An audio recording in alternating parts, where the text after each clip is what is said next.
de su desestructura química átomos de carbono, para que más o menos tengan una idea. Vamos a comenzar con la intoxicación por plomo. La intoxicación por plomo también es conocida como saturnismo, plumbosis, plumbismo y plombemia. Y esta no es una intoxicación que suele afectar solamente a un grupo de animales. Pueden estar afectados tanto grandes animales como pequeños animales, mascotas, incluso el ser humano también. Por estar en contacto con pequeñas concentraciones de plomo. ¿Cuáles son las fuentes de intoxicación? A los artículos de construcción, pinturas a base de plomo, selladoras, masillas, soldaduras. A nivel doméstico, juguetes de plomo, componentes de tinta, impresoras. En la parte de automoción, todo lo que son baterías, aceites, lubricantes, tienen al menos un 50% de plomo en su composición.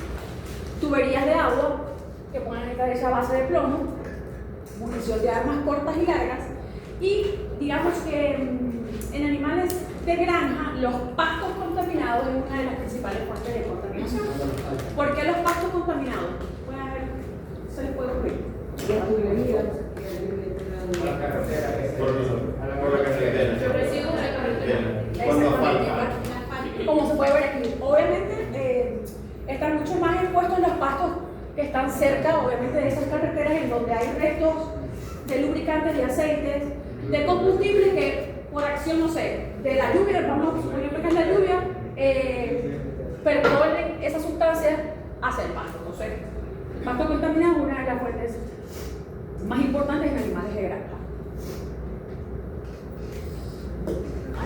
Okay. Cuando hablamos de intoxicación por plomo, puede producirse una intoxicación aguda o una intoxicación crónica. Yo no les he comentado. Pero la intoxicación aguda, ¿de quién son esas botas? Mía. Mía. Papi, no. ¿De quién? No, hombre. No. Y la crónica. La diferencia entre una y otra.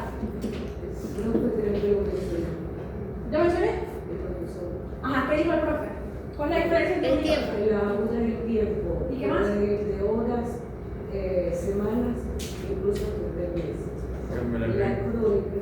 De 3 meses en adelante. Exactamente. La aguda, yo diría que la aguda es cuestión de una exposición muy alta a altas cantidades de tóxicos y la manifestación de los signos o de los síntomas es en un periodo de menor de 24 horas. Hay intoxicaciones subagudas que pueden manifestarse en días, semanas. Y la intoxicación crónica, allí yo estoy expuesto por un periodo muy largo de tiempo a pequeñas cantidades de tóxicos. Entonces hay dos diferencias, la cantidad de tóxico y el tiempo de exposición. Entonces, las intoxicaciones agudas por plomo es muy raro verlas, porque tendrá que ingerirse una cantidad muy grande de plomo para que se pueda producir intoxicación aguda. Por lo general, cuando se presentan siempre en animales jóvenes, porque el plomo tiene una particularidad que él es muy parecido tanto en tamaño como en cargas al calcio y necesita de las proteínas transportadoras del calcio para poder ser absorbido. Entonces, en animales jóvenes, donde hay mayor cantidad de proteínas transportadoras de calcio, hay mayor absorción. Entonces, es en esos animales jóvenes en donde suele verse los cuadros de intoxicación, aunque es bastante difícil porque es muy complicado que un animal se ponga una batería con él. Por poner un ejemplo, se produzca la sintomatología aguda. ¿Cómo era cuando era aguda? ¿Cómo? ¿Cómo era cuando era aguda? No te entiendo. ¿Que cómo era cuando es aguda? Intoxicación aguda. La intoxicación aguda se produce por alta exposición al tóxico y periodos cortos de tiempo. Es una intoxicación aguda. Las intoxicaciones alimentarias, las más comunes por lo general, siempre son intoxicaciones agudas. Ustedes se comieron algo que tenía la presencia de una toxina y en cuestión de horas ustedes desarrollaron los síntomas. Puede ser que les dé diarrea, como les puede dar dolor de cabeza o les puede dar urticaria o un shock anafiláctico. ¿Ah? Pero lo de que sean animales jóvenes es en caso de las intoxicaciones agudas. Agudas, sí. Por lo Es que es muy complicado que se vea. Puede presentarse en animales adultos. Pero no sería por lo del calcio, sino por alta exposición prolongada. No. En animales jóvenes es más frecuente que se produzca. Pero un animal adulto no quiere decir que no se pueda dar, sí se puede dar, pero tiene que consumir una cantidad muy elevada de plomo para que se produzca la intoxicación aguda. En animales jóvenes quizás consumen un poco menos, pero como ellos tienen esa predisposición de tener mayor cantidad de proteínas transportadoras de calcio, la absorción va a ser mayor. Así se va a entender esa parte del pecho. Cuando se produce la intoxicación aguda, se produce un efecto directo sobre el sistema nervioso central. La sintomatología que se va a observar es sintomatología netamente nerviosa. ¿Por qué? Porque como les había comentado, el plomo se aprovecha de que se parece al calcio y quiere suplir todas las funciones del calcio en el organismo. Entonces produce un desequilibrio intra y extracelular del calcio. Recuerden que el calcio es el interruptor para la liberación de una cantidad enorme de neurotransmisores. Además de esto, se deteriora la integridad de la barrera hematocefálica. Entonces, que la barrera hematocefálica es una protección del torrente circulatorio hacia el sistema nervioso central, hacia el encéfalo. Al deteriorarla esa integridad, hay mayor paso de líquidos al cerebro y se produce lo que es un edema, un edema cerebral. Esta integridad es mucho menor en animales jóvenes, de hecho también eso es una predisposición. Y la literatura refleja que cuando se produce ese edema cerebral, los animales con la cabeza se dan golpes en las paredes, en la superficie, tratando mucho que aliviar la presión que tienen por ese edema. Ellos también, por esta interferencia entre el equilibrio intra y extracelular, inhiben la liberación de GABA. Además, a nivel de mitocondrias, ellos producen una alteración enzimática, no se produce ATP, y además de esto produce oxidación de las membranas celulares. Entonces, es bastante crítico el cuadro por intoxicación aguda. ¿Qué es lo más común? Ver intoxicaciones crónicas. Y cuando se habla de intoxicaciones crónicas es porque el animal ha estado expuesto a pequeñas cantidades por un periodo muy largo de tiempo. Es decir, puede ser que consumiendo ese pasto que está cerca de las carreteras, él esté exponiéndose a muy pequeñas cantidades, pero tiene mucho tiempo consumiendo y alimentándose de esa zona. ¿Qué produce una intoxicación crónica? Básicamente se ve en los animales anemia, porque afecta la síntesis de hemoglobina. Además de producir anemia en los animales, se produce retraso en el crecimiento, infertilidad, insuficiencia renal crónica. Este es el cuadro más común, una intoxicación por plomo, incluso en humanos. Ahí estuve leyendo hace como 2 semanas estudios en donde están desarrollando cepas de lactobacillus que puedan unirse al plomo y al cadmio para evitar que nosotros cuando los ingiramos a través de las verduras, del agua, en fin, puedan ser absorbidos. Es un plus utilizar bacterias para eso, como probióticos y prebióticos. Ajá, ¿cuáles son las vías de entrada de la intoxicación por plomo? Puede ser a través de la vía digestiva o a través de la vía respiratoria. El plomo básicamente se distribuye en el organismo a través de los glóbulos rojos, tiende a acumularse en cerebro, hígado, riñón, y una particularidad es que se acumula en hueso, porque tiene afinidad por las proteínas transportadoras de calcio.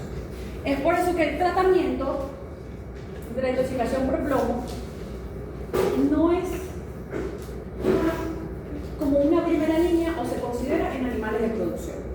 Un animal que tenga una intoxicación que está diagnosticado con una intoxicación por plomo se le puede aplicar el tratamiento, pero no se debería enviar ese animal a matadero. Porque como el plomo se acumula en hueso, aunque el animal esté recuperado de la intoxicación, puede haber una eliminación nuevamente de ese plomo que está acumulado y puede entonces permanecer residuos en carne, puede haber residuos en leche. Entonces esos animales no se utilizan, no se destinan para producción. Exactamente, que también mucha gente... No hay gente que se come el hígado también. ¿Se come? El hígado.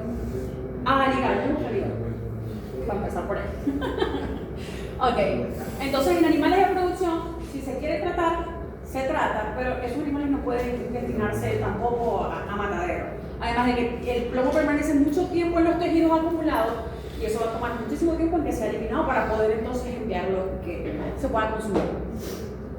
Más que todo el tratamiento está destinado a especies pequeñas, a animales domésticos.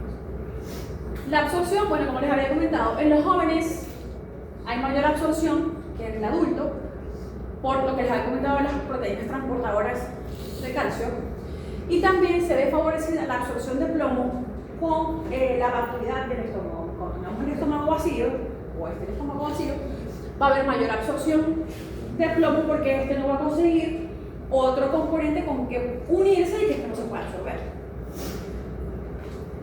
Y la eliminación a través de orina, heces y leche inclusive. Ajá, ¿cuáles son los signos clínicos? En la intoxicación aguda, básicamente estos signos de cólicos y diarrea se ven más que todo en pequeños animales. Pero en la intoxicación aguda, toda la sintomatología nerviosa es observable en grandes animales. Y en la intoxicación crónica, anemia, inmunosupresión, retardo de crecimiento, insuficiencia renal crónica, infertilidad, entre otros.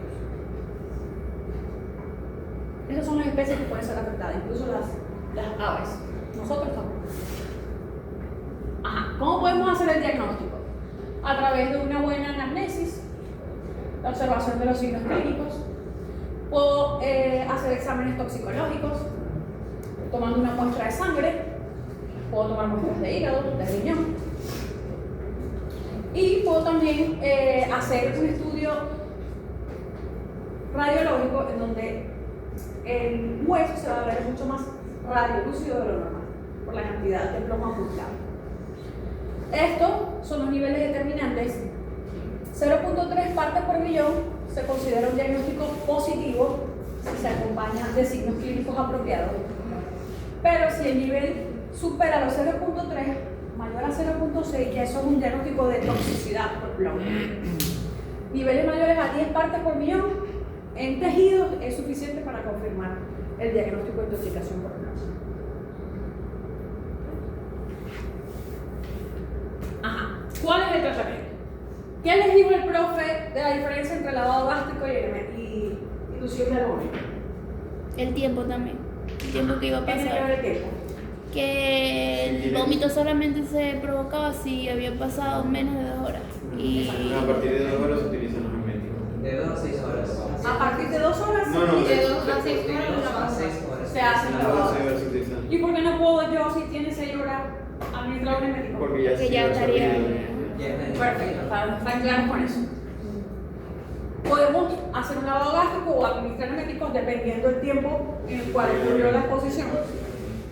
Se pueden administrar anticonvulsivantes para contrarrestar los signos convulsivos. Un barbitúrico, no se lo dio profe en la clase de anestésico. ¿Eso es un barbitúrico? ¿What? No.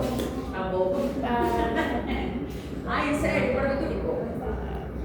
Eso es Pero no va a evitar. Y un tranquilizante, no lo mencioné. Hace promoción. Que tiene propiedades anticonvulsivas, exactamente. Ajá. El tratamiento clave aquí es la terapia de quelación. ¿Saben qué es quelación? Y producir la precipitación. Ajá, formación de quelato. Exacto. Yo voy a administrar un compuesto Que va a que se ingresar. una con el plomo Lo va a y así el ingresar. plomo se deje de absorber y se deje de producir la intoxicación. Por lo general se utiliza dimercaprol o beta-calcio. Pero como les comento, esto se hace principalmente en animales de compañía. Pueden administrar catárticos. ¿Saben qué es un catártico? ¿O se lo de profe? Sí, eso es un protector gástrico. Es un laxante para eliminar el posible carbón activado que quede. Profe, ahí se lo pregunto. Ajá. Pero el lavado gástrico y los herméticos serían para intoxicaciones entonces agudas. O para crónicas también. Sí, no, para agudas. Intoxicaciones agudas. Esto, estamos hablando aquí de intoxicaciones agudas. Pueden administrar hidrocloruro de tiamina, antioxidantes y obviamente retirar a los animales que se tienen identificados de la fuente de intoxicación. Entonces en el examen, básicamente lo que yo más pregunto es tratamiento. Entonces, ¿me tienes que decir? Ajá. Ya pasamos el plomo. Ahora se va a las intoxicaciones por nitratos y nitritos, siendo el nitrito el agente tóxico. ¿Cuáles son las fuentes de intoxicación? Básicamente, además del agua y el suelo contaminado con nitratos o nitritos, puede producirse porque se administra de forma accidental nitratos o nitritos confundidos con otras sales en la dieta diaria de los animales, por abonos artificiales, herbicidas, fertilizantes que puedan contener dentro de su estructura nitratos o nitritos. En algunas ocasiones pueden utilizarse para alimentar los animales residuos de algunas industrias, como las queserías, que contienen grandes cantidades de nitratos y nitritos. Pero también sepan que existen plantas que acumulan de forma natural nitratos y nitritos. Eso también hay que tener cuidado cuando le damos a los animales. Agua y suelo contaminado. ¿Cómo?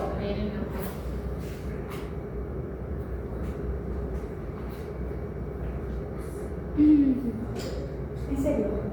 ¿En serio? Cuidado ahí. ¡Ay! ¡Ay!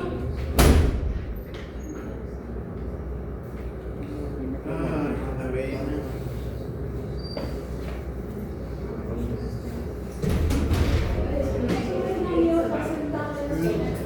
Una tablita donde pueden encontrarse diferentes grupos de plantas que pueden tener concentraciones de nitratos.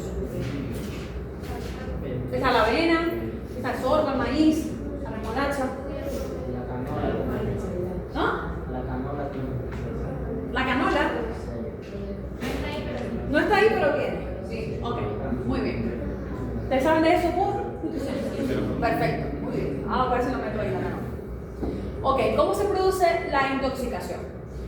Normalmente los nitratos ingeridos por acción de la flora luminal son convertidos a nitritos, CO2, amoníaco e iones de hidrógeno. ¿Qué sucede? Cuando hay altas cantidades de nitritos, el nitrito se va a unir a la hemoglobina y forma metahemoglobina. El nitrito se une al hierro de la hemoglobina. El hierro pasa de un estado reducido a oxidado, es decir, pasa de hierro ferroso a hierro férrico. Y en esta valencia que está aquí, que debería ir el oxígeno, porque la hemoglobina transporta oxígeno, no va el oxígeno, sino que ahí se pone el nitrito. Entonces forma metahemoglobina, y esa hemoglobina es una hemoglobina que no está oxigenada, no transporta oxígeno. Entonces, ¿de qué se muere el animal? De hipoxia. Está transportándose una hemoglobina que no va cargada de oxígeno. Entonces, se produce muerte por anoxia tisular. Okay. Las vías de entrada, la vía oral, se absorbe a nivel de estómago e intestino. Profe, ¿qué es lo que se forma cuando se junta el nitrito y la hemoglobina? Metahemoglobina.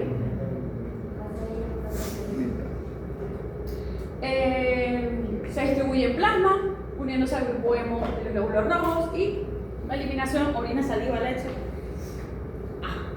Hay una característica particular de la intoxicación por nitrito, y es que las mucosas se ven, la mucosa, la sangre, se ve de un color achocolatado. Entonces eso es no quisiera decir que es un signo patomnemónico, pero bueno, es un aspecto característico de esa intoxicación. La oxidación que hay es por la oxidación que causa de la hemoglobina. Sí, porque no se transporta oxígeno. Hay una fase hiperaguda en donde se ha registrado un 90% de metahemoglobina. Los animales aparecen muertos sin síntomas. La sangre se ve de un color achocolatado. Y puede haber hiperemia mucosas. Hay una fase aguda en donde hay cierta sintomatología nerviosa, dificultad respiratoria, disnea, timpanismo, cefalorrea. Y es frecuente ver mucosas congestivas o de color marrón. Y en una fase crónica se ha registrado que puede haber un 10 o un 20% de metahemoglobina. Hay letargia, depresión, las mucosas se ven oscuras, retraso en el crecimiento y retraso en la producción de leche, o reducción de la producción de leche. Lo característico es que la sangre y algunas mucosas pueden verse de un color achocolatado. Aquí hicieron un estudio, porque esta clase la da el profesor Merillo. Y él colocó aquí un estudio que hicieron, en donde a la vaca le estaban administrando nitritos. ¿Y qué es lo que hacían? Que al pasar del tiempo, a medida que ellos les iban administrando mayor concentración de nitritos, se iba formando más metahemoglobina. Entonces ellos iban viendo, tomándole fotos a las mucosas, a ver cómo iba cambiando la coloración. Entonces aquí había un 3% de metahemoglobina, un 22% de metahemoglobina, 40, 60 y un 74% de metahemoglobina, y miren cómo cambia el color de la mucosa. O sea, es algo característico de esa intoxicación. ¿Cómo se puede hacer el diagnóstico? A través de la anamnesis. Yo no sé si el profe les dijo que cuando se sospechan de casos de intoxicación, la anamnesis es súper importante. Sí. Es muy, muy importante para poder tener idea de lo que pudo haber ingerido el animal, sobre la sintomatología, el cómo, el cuándo, porque la cantidad, todo. Entonces, siempre para el diagnóstico de intoxicación es importante la anamnesis, la observación de los signos clínicos, de poder determinar las concentraciones de metahemoglobina en sangre, pueden determinar nitratos o nitritos en muestras de plasma o líquido ocular, y resultados mayor a 20 partes por millón y 0.5, 20 partes por millón en plasma y 0.5 en líquido ocular, indican que ha habido exposición excesiva a nitritos. ¿Cuál es el tratamiento? Lo más fácil del mundo. Azul de metileno. Azul de metileno porque es un leucorreductor y él va a convertir esa metahemoglobina en hemoglobina, va a desplazar ese nitrito de 2 o 4% a 1 o 2%. Y estas son las dosis. Intravenoso lento cada 8 horas. Pueden administrar fluidoterapia, ácido ascórbico, vía intravenosa para reducir también la metahemoglobina a hemoglobina, y oxigenoterapia. La oxigenoterapia, ¿por qué? No, porque el azul de metileno es un lento Reductor. La oxigenoterapia, ¿por qué? Por la falta de oxígeno. Exactamente. Ahora vamos con la intoxicación por urea. ¿Cuáles son las fuentes de intoxicación? Bueno, la urea es la principal fuente de nitrógeno no proteico en las dietas. Es incorporada en mezclas alimenticias, bloques multinutricionales, e incluso se mezcla con melaza para ser administrada a los animales. Cuando la utilizan como parte de la dieta no debe superar el 3% de la ración. Entonces yo asumo que de forma accidental se supera este porcentaje y entonces se producen las intoxicaciones. A mí el año pasado me llamó un productor porque él quería saber dónde se podían enviar sus muestras, porque él sospechaba de que el vecino le había intoxicado a sus animales. Y él juraba y perjuraba que era con urea. Pero de momento. Pero te dio chance de hacer una necropsia, de tomarle muestras de manera, no tiene chance de nada, yo lo que tengo un pedacito de hígado. Y yo, pero es que nada, no me gusta tomar muestras de sangre, nada. No le dio chance de nada. De ahí es importante saber qué tipo de muestras se pueden tomar. Entonces es que yo quiero saber si es por urea o no es por urea, porque yo quiero, no sé, pelearle, ponerle en la policía porque me mató, no sé, 20, 30 animales. Entonces aquí como que, pero es que, imagínate, el hígado tenía un pedacitico congelado. Se puede procesar, el hígado se puede procesar y se puede determinar la presencia o no de urea en el tejido, pero aquí en la facultad eso no se hace. No sé, en agronomía. Le dije que fuera a un laboratorio, que preguntara a un laboratorio en Caracas, en la Facultad de Veterinaria de Caracas, en la Universidad Central, a ver si allí le podían resolver el problema. Pero él estaba seguro que el vecino le había intoxicado a sus animales. Entonces, ¿qué pasa con la urea? Normalmente, la urea, cuando es administrada en porcentajes normales, es convertida en amoníaco y en CO2, por la acción de la ureasa, que es una enzima que se encarga de transformar la urea en amoníaco y en CO2. Eso pasa normalmente. El amoníaco es un compuesto volátil, un compuesto tóxico que se absorbe rápidamente en las paredes del pulmón. Entonces yo necesito que ese compuesto tóxico pase a un compuesto no tóxico.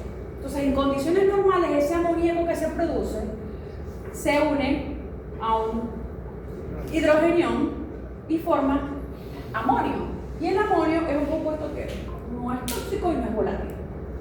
Pero ¿qué pasa? Que cuando hay exceso de amoníaco y tenemos deficiencia de iones de hidrógeno, ya este amoníaco no pasa a amonio. Si lo que aumentan las concentraciones de amoníaco, este es absorbido a través de las paredes del rubén y se produce entonces la intoxicación.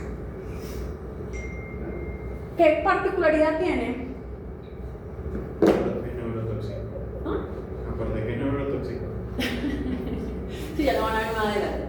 Se produce hiperamonemia. Hay concentraciones elevadas de amoníaco en sangre. Entonces, además de que el amoníaco como tal te produce alcalosis ruminal, y nada que afecte la flora ruminal es bueno, ni la alcalosis ni la acidosis. Además de producirte esa alcalosis ruminal, te inhibe el ciclo de Krebs, aumenta la glicólisis anaeróbica láctica, interfiere con el metabolismo energético. Caos. ¿Cuál es la vía de entrada? Principalmente es la vía oral, absorción a través del rumen, se distribuye a través del torrente circulatorio y se elimina a través de orina, a través de la respiración y la saliva. ¿Cuáles son los signos clínicos? Todos estos que están aquí. Depresión, hiperirritabilidad, hay mucha salivación. ¿Cómo se llama la salivación excesiva? Okay. Rechinar de dientes, dolor abdominal, timpanismo, temblores musculares, incoordinación. Los animales pueden aparecer, algunos pueden aparecer ciegos. Convulsiones es un signo terminal de la intoxicación por urea. ¿Qué sucede? El pH ruminal por general es de 5 a 6. Cuando hay intoxicación por urea, puede llegar hasta 9. Entonces, ¿qué se produce?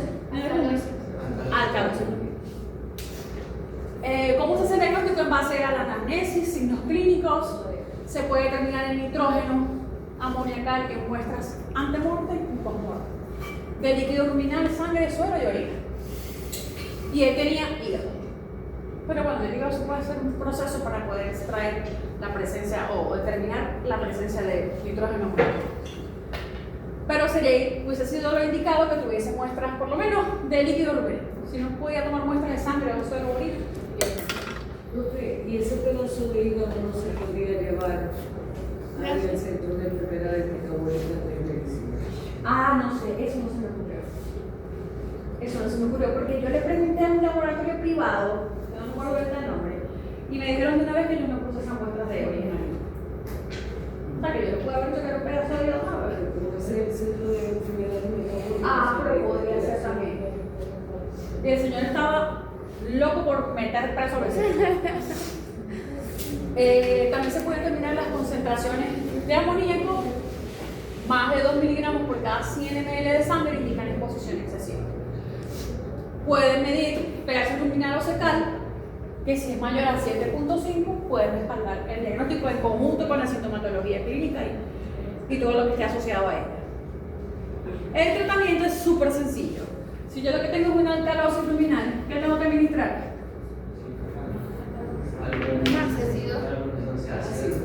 Algo que me acidifique. Entonces se puede administrar agua fría y ácido acético. ¿Por qué agua fría? Porque el agua fría disminuye la tasa de conversión de la ureasa, de la enzima que se encarga de transformar la urea a amoníaco. Entonces disminuimos la acción de esa enzima, vamos a disminuir también las cantidades de amoníaco que se están produciendo. Y por otro lado, puedo administrar ácido acético al 5% a través de sonda gástrica. Esta es la cantidad en ovinos y de 2 a 8 litros en bovinos. Puedo administrar líquidos intravenosos para aumentar el flujo urinario adecuado y favorecer también a la eliminación del tóxico. Soluciones de gluconato de calcio y magnesio, barbitúricos, ¿cómo? Acaban de decir hace ratito.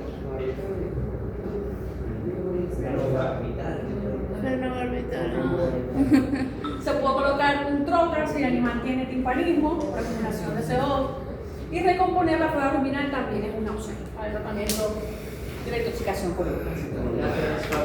Sí, claro que sí. ¿Ya? Ya se pueden ir relajados que ya terminé. ¿Ya?